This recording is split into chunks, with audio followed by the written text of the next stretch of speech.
Shalom. First and foremost, I'd like to begin by giving all praises to Yahweh, Bahashem, Yahweh Shah, Bahashem, Rakak Wadash. Double honors to the apostles and the elders of Great Millstone, and Shalom to Hopefully Lit. Right, so just coming to you with another impromptu video as I'm currently on the road. Right, but this will be a commentary. I have this video of this guy talking about his encounter with the Hebrew Israelites, right? And from his standpoint, he had a big question that is hard to be answered, right? By an Israelite, right? So I'm just gonna comment on it. I'm gonna let you watch the video. I'll pause it throughout. Right, so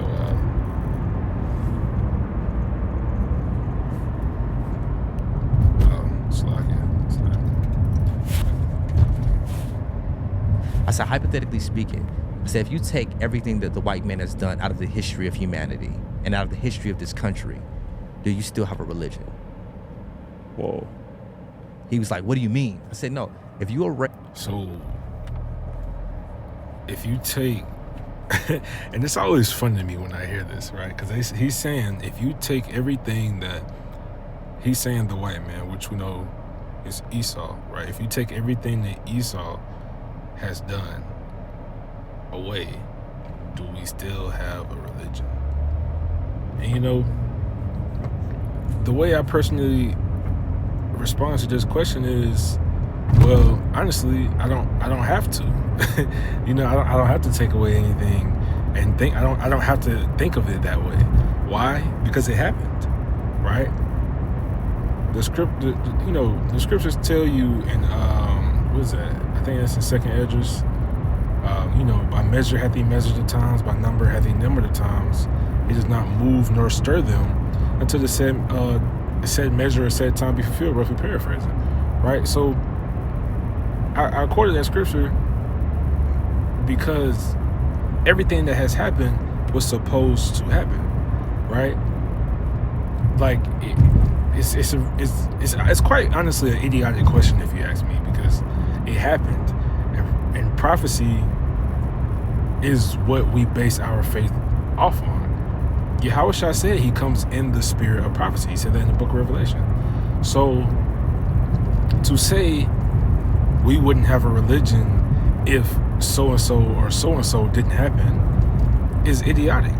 That's like saying, we wouldn't have a religion if Yahweh Shah didn't, die on the cross. It doesn't make sense, because it did happen, right? I mean, I really don't have to answer that question. We move through the spirit of prophecy, right? Prophecy is one of, if not the most important thing, in this faith. Right, that's how we know this book or the scriptures to be true, through prophecy. So if it was prophesied to us back in, the books of, Deuteronomy, right, with the curses and, so on and so forth, if this was prophesied to us that a nation would overtake us, that we would have to be taken into slavery, so on and so forth, then, this is how we know it was prophesied to us. This is how we have our faith. I mean, I don't really know how else to explain that.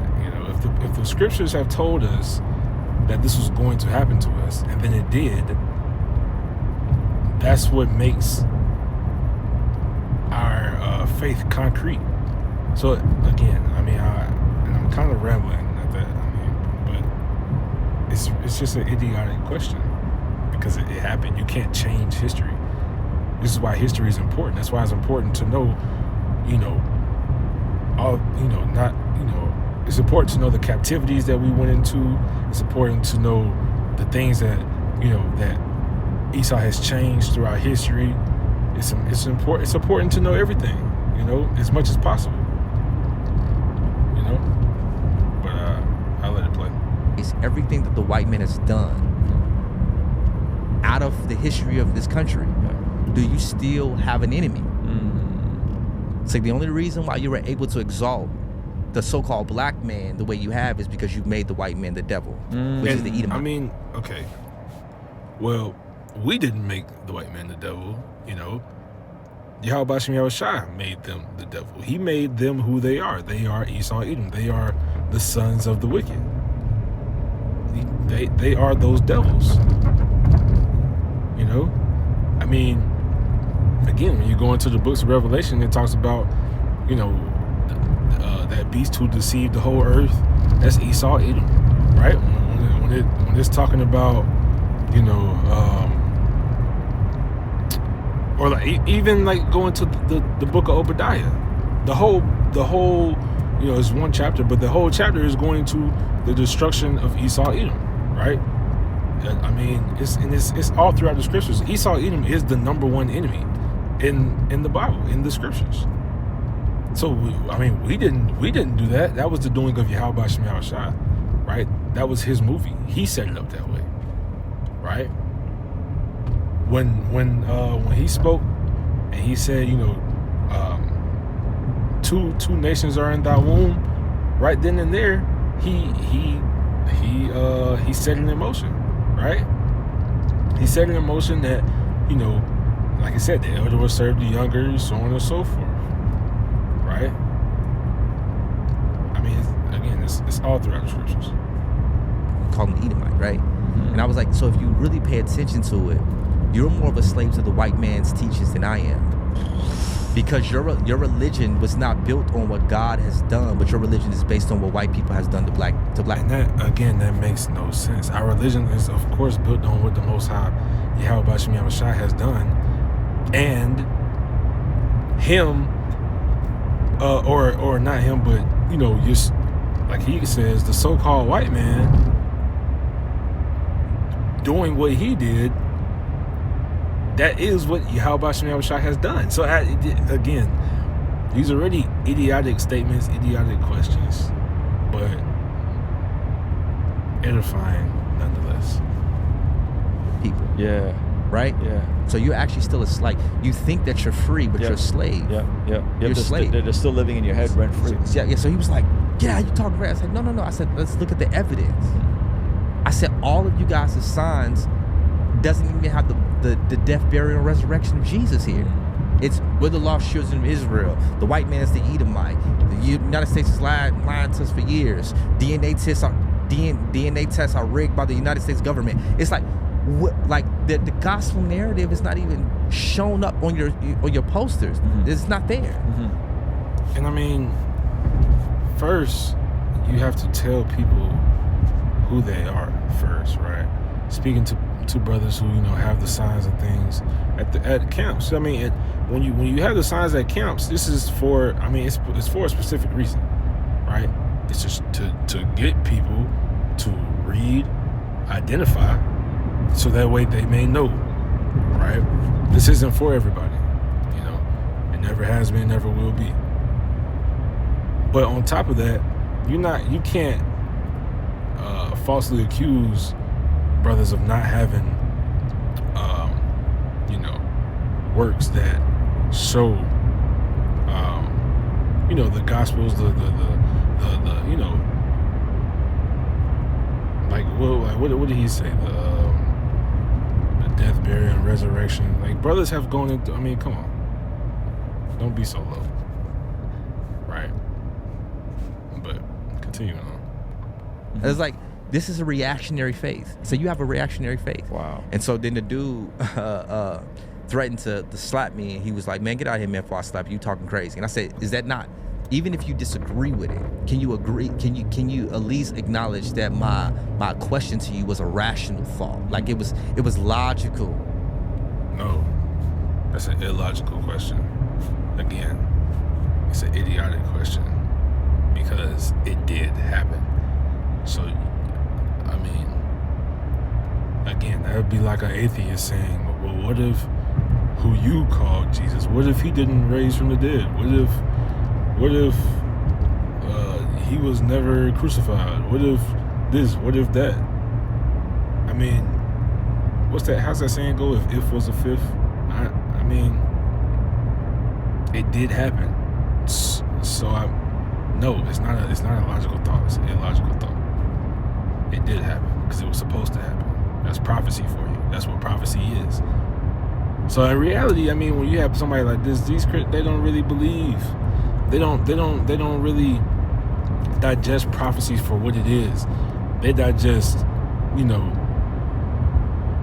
the like I say in camp sometimes. They love the prosperity doctrine. They love the Jesus is, he's gonna give you a new car and a new house, and he's gonna help you through this, and he's gonna help you through that.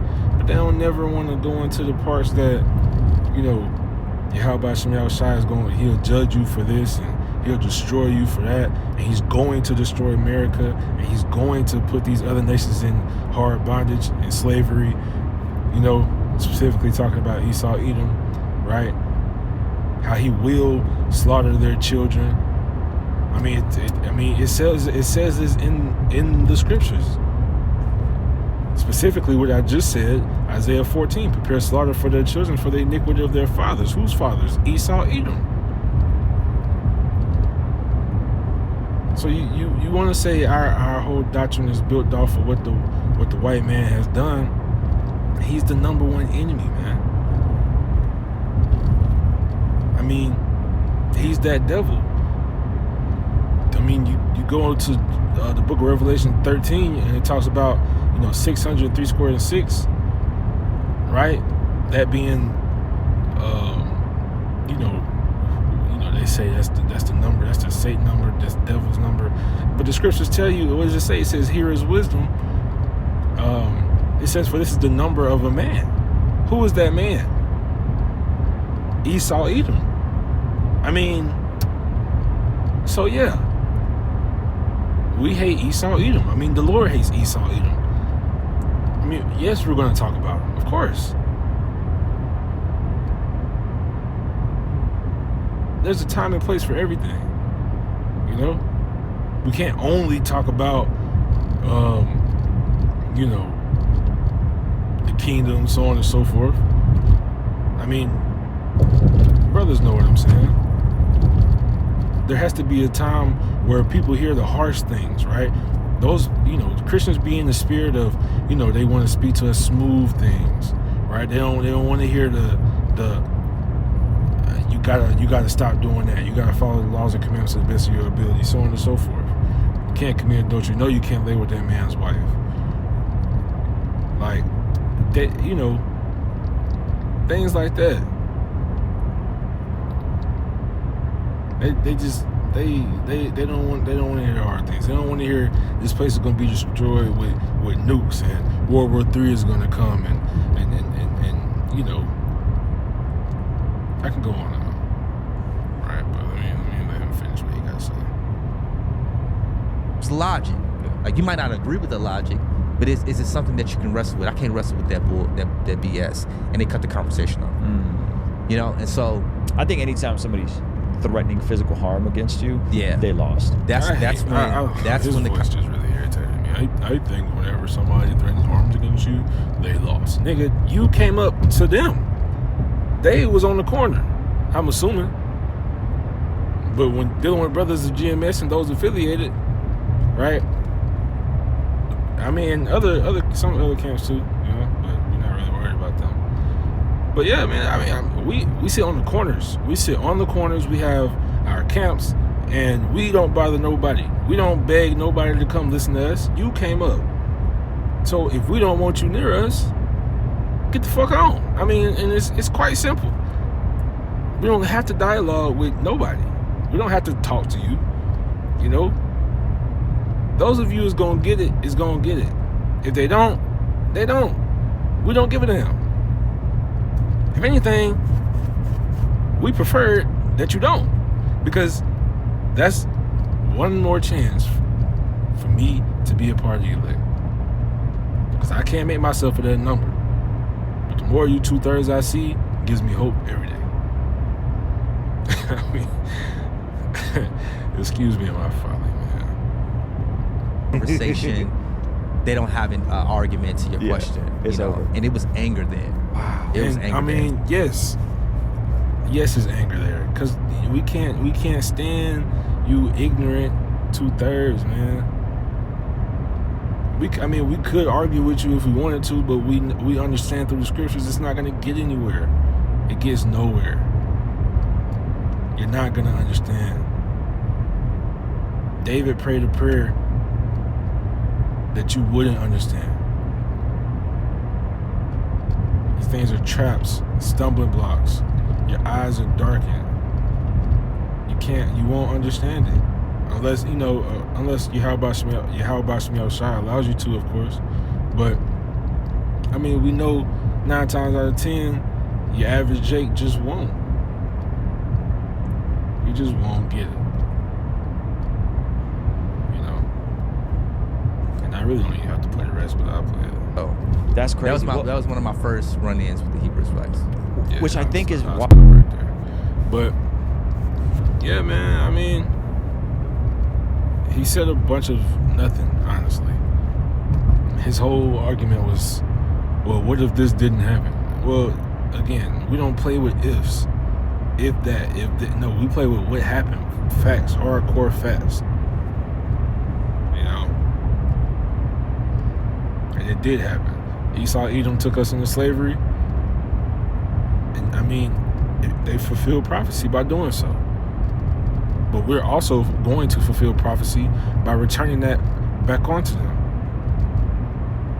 He had leadeth in captivity, shall go into captivity. So yes, they're going to get it. Yes, they have to go into captivity. It's a must. It's prophecy. Yahweh Shema Shai told us we're going to go into captivity. If we go off, what happened? We went off and we went into captivity. It's as simple as that. So, so what else did he say? He didn't lead in captivity, shall go into captivity. Did Esau, Edom lead us in captivity? Yes. See if you Spanish. So what must they do? Go into captivity. And who are they going to go into captivity to? In the hands of Yahweh Shai and the rest of the elect, the rest of the nation. It's simple, right? They must be. They have to. Yahweh Shema Shai is just, right? The scriptures tell you he hates a false balance. A false balance is an abomination unto the Lord. Therefore, I hate every false way. I think I quoted that correctly. But roughly paraphrasing, of course. But Jake, you can't save Esau, man. You can't save him. It don't matter how hard you try. It don't matter what scriptures, what ideologies, what theologies you try to pull out your ass, because it's all out your ass. That's all y'all do. Y'all pull shit out your ass and try to figure out how can I try to trip up a Hebrew Israelite, which those who are learned, you can't. Those are the elect of the elect, you can't.